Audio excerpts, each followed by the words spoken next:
Who went to the arena last night? Who had a chance to attend? Okay, good. I see you got coffee. Don't know what kind of night you had. All right. You went. Good. It was awesome. Good. So, guys, it was an amazing opportunity to really not only network, but just to see what's capable, right? And so, obviously, as we prepare and look forward to the future of what we're going to be upcoming and doing in Dallas, just imagine now with the success of the event that we had yesterday and the welcome and the opportunity that we all had to get together, enjoy Train. I don't know many Train songs. I'm not gonna lie, but does anybody know a Train song? You do? You're a fan? You're a fan? All right, good. Did you enjoy that? I heard they did a cover as well, right? That went over really great. Wow. Okay. So a couple special things that just for us, right? Isn't that great? So guys, if you did not have a chance to attend the welcome event yesterday, I encourage you to, like I said, start planning ahead for next year. If you download the mobile app, there's going to be information already on the mobile app looking forward to 2023. And we're excited because we're back here live. And so we want to keep that momentum going and also continue to build.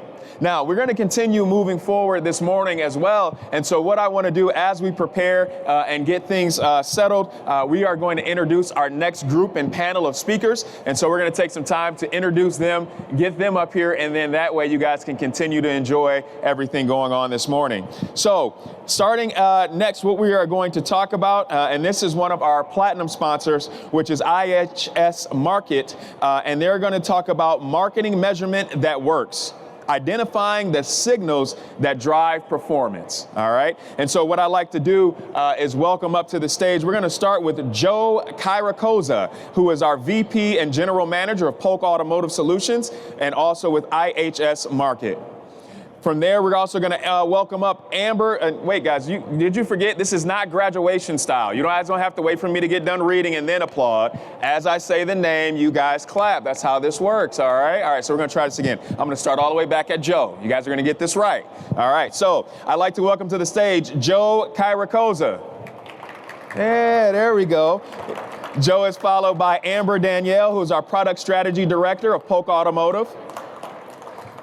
Bob Lanaham, who is our head automotive retail for sales, strategy, and industry relations with Meta and/or Facebook. And then Adam Stone, who is our CEO and co-founder of Octane Marketing. Let's give them all a round of applause. You guys did great, by the way. Good job. Good job. Give yourselves a round. You're welcome. Okay. We're going to start with a quick video here. Sorry. Sure. I didn't know we were doing that. I don't know if we got any sound. That's it. We're back on. All right. That was easy. Play the video. Look, I'm really excited for this group to be on stage with me. It's definitely about them, not about me. So I'm going to make my introduction quick and then start hammering on the tough questions about marketing measurement. So I'm really excited to be here with this group. This is a serious panel of experts. I'm Joe Kyrakoza. I'm the Vice President and General Manager of the Polk Automotive Solutions team. And we're pleased to have completed our merger. IHS Markit is now S&P Global.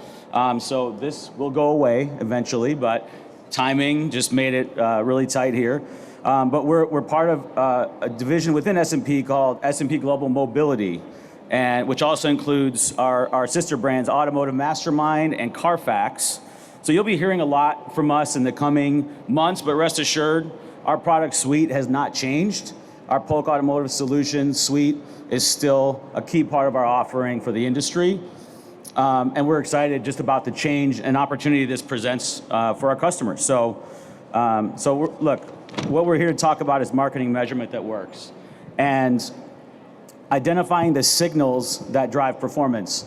So what is marketing measurement, right? Marketing measurement is a series of signals that inform some kind of outcome.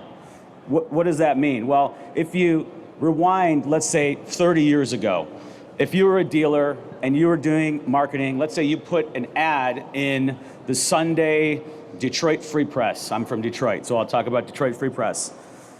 You would place that ad, and maybe it was $1,000, and then the next week you'd say, "Hey, we got 15 sales this week."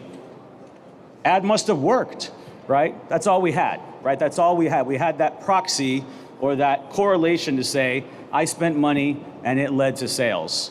But we didn't really know the science behind it, right? So fast forward, 10, 20, 30 years, we have the ability to measure so many things, right? Whether it's a click or a view or a like or a vehicle detail view or a vehicle build. There's so many different things that we can use to quantify success. But the irony of it all is that as we sit here today, the number one most important metric is still sales, right? So the way that we would correlate an ad to some success metric at the end, it always still needs to lead to that end sale because that's why you're in business, right? So I want to get into that with this group because this is a panel of people who see it from all different sides of the industry and have the ability to provide some really interesting perspective on that. So, one of the things that we've noticed in this industry too is that the marketing, the dealer marketing has really just come a long way, right? There's so many different innovations. You can do live inventory streams in your ads. You can have these advanced audience targeting use cases. But we really haven't innovated on measurement. Like, how do we really get good at, we put all this money on the front end, what happens, what comes out of the other side? So that's what we're going to talk about here. And I'm going to start with Amber and talk about the fact that nearly 75% of dealer ad spend is digital or addressable in some way, right? So it's measurable, it's something that can be captured through a pixel or an ad generated digitally. So with that, this makes it inherently more measurable. Does it feel like, Amber, that this measurability is being leveraged enough today and leveraged the right way? So that's a great question. I think that we've almost over measured in a way, right? We have all these proxy metrics that we're utilizing, and I talk about vanity metrics a lot. I think they all have a place within the right context, but I think we've sort of over measured by applying all these new metrics or a ton of metrics and kind of steered away from the traditional, sort of main goal of sales or service within a dealership. So I would say it's kind of two parts. Like, maybe we're overthinking it in some way. Instead of just using these vanity metrics for optimization purposes, we're sort of using that as the metric to define success. Yep. Adam, what about you? If so much of what we do now in marketing is measurable, are we doing right by that? Yeah, I mean, I still believe you can't manage what you don't measure, but just because we have all these metrics doesn't mean that they're all the right ones to look at in the right context, like Amber said. So I think it's important to first visualize the customer's journey to a sale and what that looks like. And we have a lot of help because there's been tons of studies from our friends at Google and Kantar that have laid out all the things an automotive shopper does online, offline, before they buy a car. And if we know those are the things they do, we want to intersect them at these points as you go from awareness to consideration, and then all the way to intent and purchase. And then know that when I did intersect them, that I helped take them through that journey all the way to the end. Yep. And then at the end of the day, I influenced that sale in a meaningful way. And so it's a combination of things that you need to do to show dealers that your strategy did that. And we have the tools to do it, but it gets sometimes lost in this murky gray area, and we need to pull it out and focus on the most important metrics that allow us to tell that story. Bob, any more input on this data points? Just out of curiosity, was anybody at JD Power yesterday? Anybody? All right, so JD Power launched this dealer loyalty study. It's fascinating. Goes over each franchise and what their loyalty rates are. Right? And there's a particular franchise, and it doesn't matter who it is, that has less than 0.5% loyalty rates. So, but think about it, right? These dealers are getting thousands of leads. So clearly the opportunity is there, but they're not getting, they're not getting the sales. And so I made this comment and had a lot of people come up to me afterwards because some liked it, some didn't. I just put it this way. I said, we're getting thousands of leads. What % of your advertising and marketing budget is going to that strategy? 50%, 60%, 80%? And then out of that 80% of your budget going to a lead gen strategy, what is your close rate? 5%, 8%, 10%? So if you're putting 80% of your budget on 10% of your sales, are we doing this correctly? Right? Most would nod, probably not. We need to think of it differently. And I think where we're all trying to say is the metrics of VDP views and searches and inventory views and everything, leads, very valuable. We want to drive them. It drives intent. It drives sales. But we all know media platforms do not work in silos. Media platforms drive each other's performance. So we have to look at media holistically and not in individual pockets. I like this guy. Okay. I didn't hear you. Turn it up Yelling a little. is selling. That's right, brother. We're going to move on to the next question. So what Bob was also just referring to is what we call proxy metrics or vanity metrics, right? So there has been this evolution that I talked about in the beginning of digital marketing said, because we can measure it, we should, right? And that's not always true because there's a lot of waste in that measurement. So when it comes to these proxy metrics like leads and clicks and likes on Meta and or Facebook, I don't know, what is it today? We don't do this anymore. Okay. What could we be doing better? And Adam, I'll start with you on that. Like we have all of this data that we can do something with. Our dealers doing it the right way with all of these different metrics, or do we really need a little more science behind it? Well, I think you want to begin with the end in mind. And that's a happy customer taking delivery of a car, someone getting their car serviced, and work backwards from that point. And don't discount all the information we already know about how they get there. And then, when you deploy your strategy, and to Bob's point, it should be holistic, it should be multi-pronged. If you don't get that end goal, if your goal is not to sell more cars, service more customers, and you don't reach it, then you need to dissect it and look at the combination of factors of why or why not, and not get caught up in those proxy metrics, and defend your campaign because it did this one proxy really well. Well, regardless, you didn't end up where you had intended to go.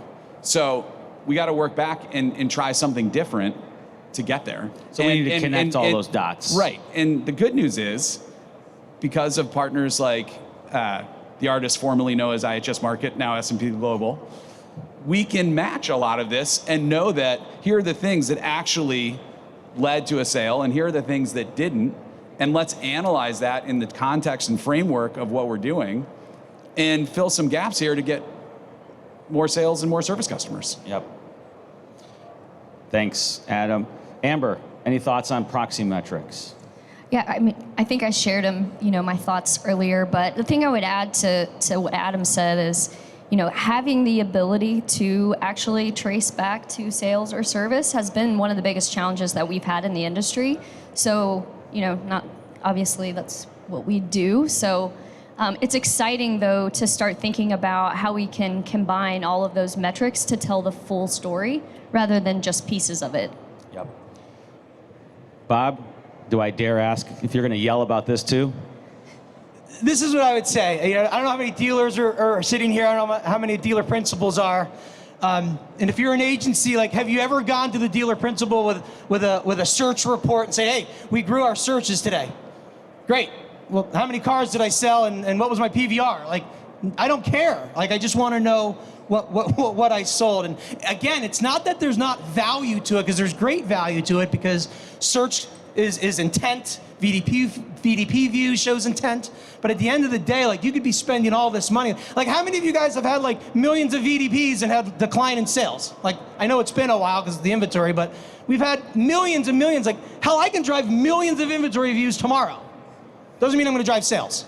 So I think we just have to get back to basics, look at our media holistically. It's called a media mix, right? Multi-channel, omni-channel, all of the above, and say I spent X amount of money and my return was X and my cost per car sold was Y.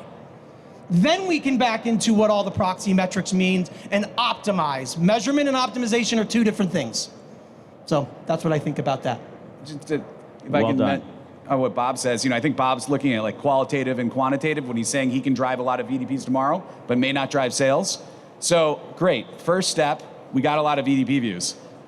Were they meaningful VDP views? That's right. And how are we going to measure that? That's right. And first off, what was the engagement like? Second off, did it lead to a sale? How long did it take to lead to a sale? Or did it lead to another visit and then another visit and then a sale? These are the types of questions that you need to ask that we have the ability to answer. Yeah. But it's got to go past that first level analysis and dig deeper. Yep.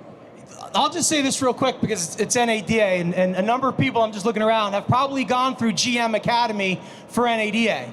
Right? There's 3 expenses that the GM Academy teaches you to monitor every month because they truly define the majority of your profit. Does anybody want to guess what those are? What's number 1? Payroll. Oh, for every business, payroll is going to be number 1. Does anyone want to guess what number 2 is? Advertising and marketing.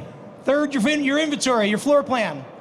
So what you buy and how you buy your 2nd or 3rd largest expenditure defines the store's profit. So we have to get better at this. Absolutely.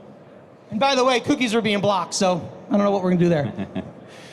Okay, so I do. let's move from that to investment in marketing, right? So you talk about the expenditures that a dealership has, and marketing is one of the big ones, right? So how has investment changed? And I'll come back to you, Bob, dare I do that, but how has investment changed under this inventory situation where you have empty lots and very little available to the end consumer, where in the first time in history we've got way more demand than we can meet? So what is that? How did that change the investment, change the strategy for that dealership? Did they just stop? Here's the thing, and I don't know how many of you have a financial planner or manage your finances, but before you even start your own personal finance management, what do you have to do? You have to create a personal balance sheet or a family balance sheet, right? You have to audit yourself and figure out where all your money is and what's coming in and what's coming out. On the side, I'll have dealers come to me like, hey, will you do a media mix for me? Great. Send me everything that you're buying. Do you have a spreadsheet? Well, no. Okay, that's fine. I'll put together the spreadsheet for you. Just send me all your invoices and I'll put this together. Great. Does anybody want to guess how long it takes for the average dealer to send me all of their invoices? Like a month. And I still don't get them all. I just kind of give up. Like, whatever. Because they don't manage it. They don't have a balance sheet. They don't have a spreadsheet that lists everything they're buying. So to answer your question, I have no idea until I understand what their marketing mix looks like. And most dealers do not have a marketing mix. So if a vendor comes up, Bob Lana from the greatest leads company ever shows up and says, listen, you have to buy me, it's gonna cost me $8,000 a month. You have to buy me, I'm the best vendor that's ever lived. Great. First question, the dealer should say, okay, $8,000, is that gonna replace an expense I already have? Or am I adding $8,000 to my current marketing mix? So at the very least, I have to net $8,000 in profit just to break even. But we don't think like that. What we think about is, well, we're gonna generate more leads, or we're gonna get more VDP views. So I think we just have to up-level our game here and understand what everything is first before we get into the nit and gritty. So Adam, yeah, as the head of an agency, we're dealing with this inventory crisis. How are your dealer customers responding from a marketing investment standpoint? Yeah, no, I mean, it's been a roller coaster of a couple of years here. And my background, just to give a little context, is I spent 12 years on the factory side with Toyota, but working in the field, working with dealers in both service and sales in a number of roles. And then I went to the retail side, and I was a marketing director for a large retail group that was buying stores and growing fast, which now a lot of retailers are doing as well. And then 6 years ago, I started our company. And obviously, running holistic multi-channel marketing strategies like Bob describes, and I get the pleasure of working with IHS Markit and Meta all the time, which is great. But to answer your question, dealers are saying, I need to spend less. And so we say, that's fine. Let's find the most important places you can spend. Service is a big thing right now. There's plenty of profit opportunity to optimize for service. Used cars. even though they're more expensive and maybe there's not as many as there once was, there's more of them than new cars. We need to make sure that we're fully optimized on a used car, multi-channel used car strategy. And then, new car, there's going to be less. But what I have dealers telling me, and we're telling them as well, is that they want to have a long-term view of their brand and not just their why buy. They want to let people know that they're still in business. So maybe you're doing a dynamic inventory ad campaign because you want people to associate your brand with having cars, right? And so what are the different things? And it's never just one thing. If you're only doing just one thing, you're probably going to fail. If you're doing a lot of things, but not the most important things, you're also probably going to fail. But zeroing in on, 4, 5, 6 levers that you can pull in combination to reach those goals towards optimizing for not only current, but long-term sales and service, and also your long-term brand, that's what that looks like. And, as a relatively small agency owner, I would be lying to you that I didn't get a little concerned when I saw inventory coming down. But I'm happy to report that my clients all are taking a long view. We didn't lose a single client because of it. No one said, hey, we don't have cars, we're going to stop advertising altogether, and we're out. They just said, we're going to spend a little less money, and we need a smarter strategy, and you need to help us figure that out. And so kudos to all those dealers out there, because they're business owners too, and that takes guts to continue to spend in this environment. And it's harder not to have waste in this environment. You have to be smart, and you have to focus on it. And that's what, we're lucky enough to see with a lot of our partners.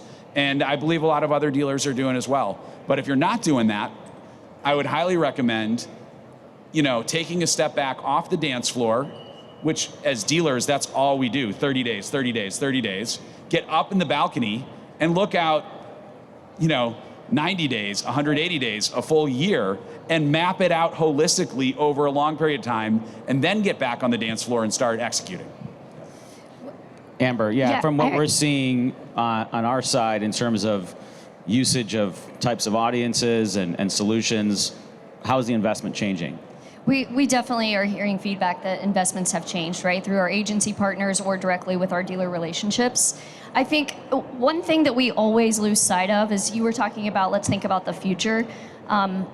It's dealer loyalty, as you mentioned, is really at an all-time low, right? And it's compounded by the fact that inventory is low, and so everyone's, as always, fighting for the business. But when we see dealer loyalty drop to the levels that it is today, excuse me, we really have to start figuring out what's our long-term strategy to retain those customers. So instead of just thinking about, am I advertising for sales or am I advertising for service, I really should be thinking about how am I, just sort of to piggyback on you, how am I creating this brand and what kind of experience am I creating to retain my customers? Okay, so it sounds like going dark, silent is not a good strategy. Okay, just making sure. Coming back to the topic of measurement and coming back to you, Adam, as it relates to Octane customers. So you talked about all the different things that you can measure that helps optimize how you spend your dollars. Tell me about how you onboard a customer and what metrics that you advise them to utilize from your suite of tools that you give them. Like, how do you set up a customer when it comes to measuring success and performance? Absolutely. A phrase that I've latched onto, I didn't come up with it, but I use all the time internally with our team, but also with our clients, is goals, strategy, tactics. And we got to start with the goals. And anytime we onboard a new client, they say, help me sell more cars and drive more service customers.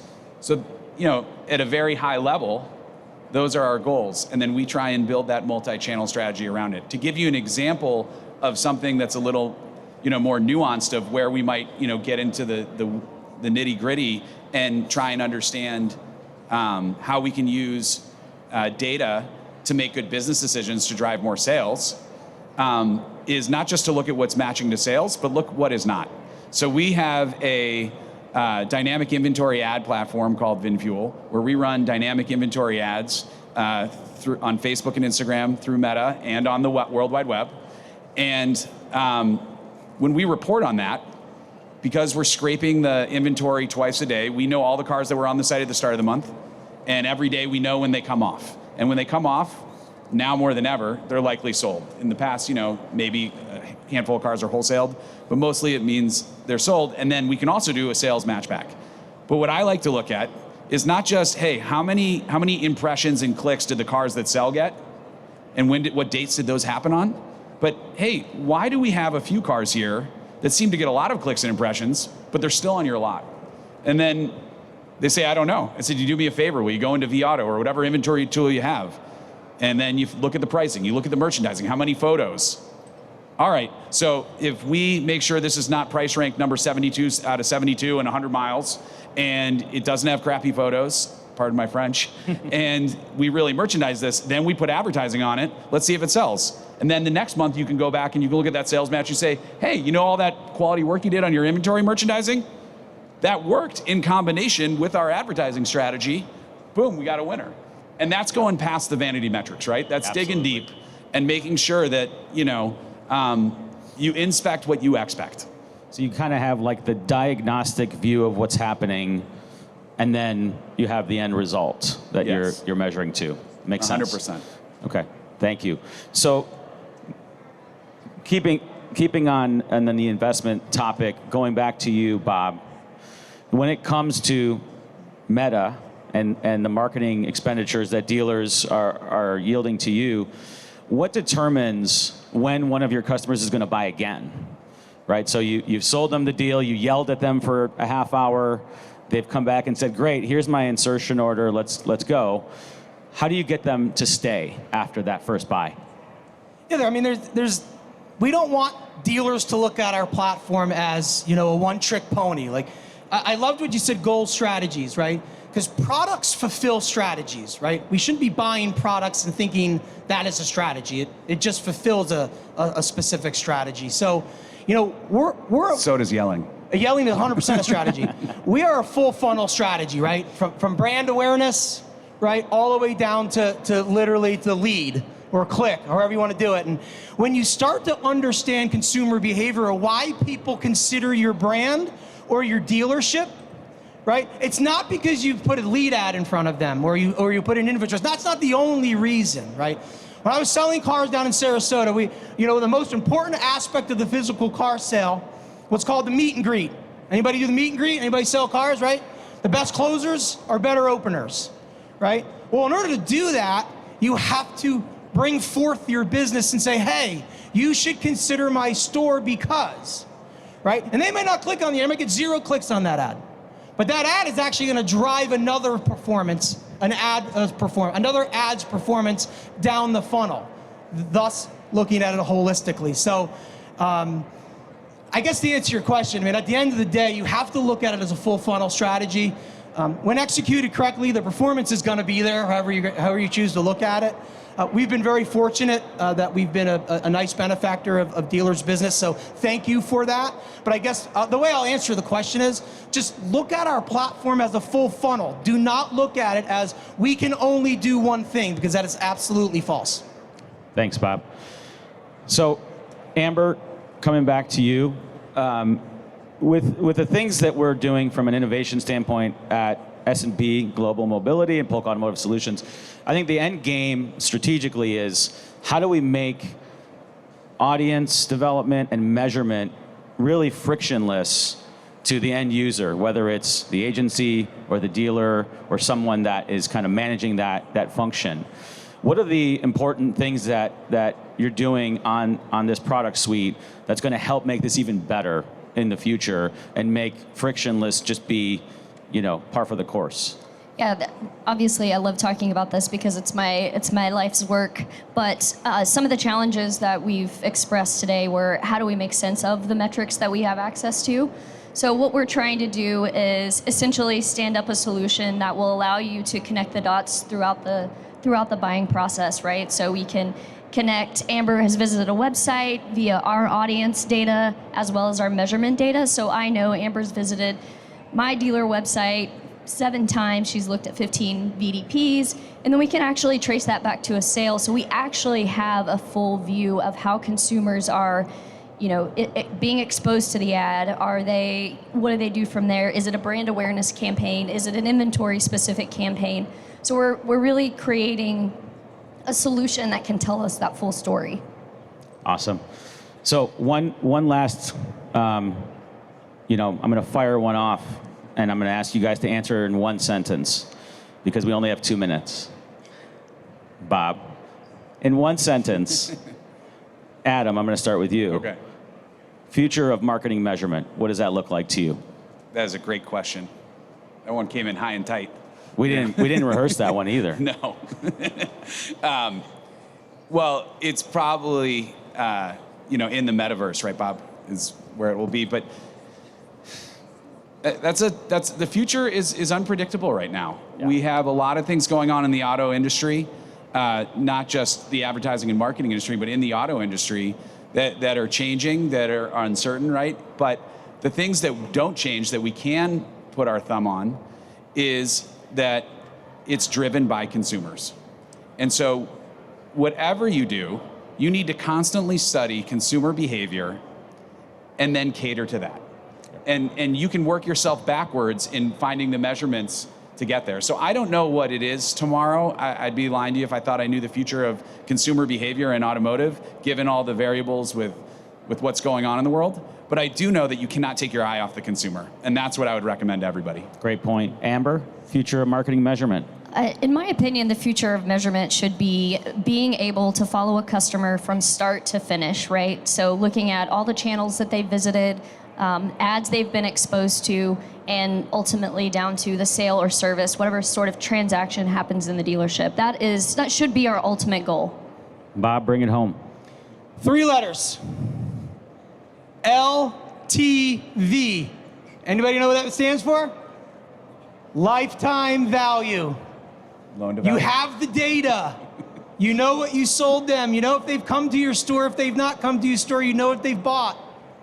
Those of you that start to be strategic with your CRM data and market more strategically to specific segments based off of lifetime value, you're going to see most people probably aren't price shoppers, right? You can make premiums off them. You can make profit off them. So I'm not saying it's the future, but lifetime value will start to play a bigger role in our business. Amen. Yeah, that makes a lot of sense. Well, look, Adam, CEO of Octane, Amber, Director of Product at Polk Automotive Solutions, and Bob, Chief something at Meta, something cool. Thank you guys so much for doing this, and please join me in thanking this panel for these great insights. Appreciate the time, everyone. Thank you.